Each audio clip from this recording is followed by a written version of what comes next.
Chapter 11. I've never been a very decisive kid. At least that's what Chris always tells me. He used to get a kick out of me when we'd be in New York or someplace, and we had to cross a busy street. I'd stand there swiveling my head back and forth, waiting for just the right moment to make my move.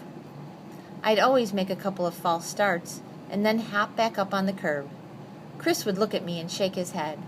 Then he'd clamp his hand around my arm, and exactly at the right moment, he'd give a yank, and off we'd go, zipping through an opening in traffic. No hesitation, no false starts, no sweat. We're different like that. And if a kid has trouble deciding when to cross a street, you can just imagine how he'd react knowing he was the only one to know about some kind of murder cover-up. And to make matters worse, I knew they knew I knew. I hurried down the sidewalk toward Main Street, too scared to even look behind me. I wondered what Mark and Jack would do to me. They might even kill me. Stranger things have happened.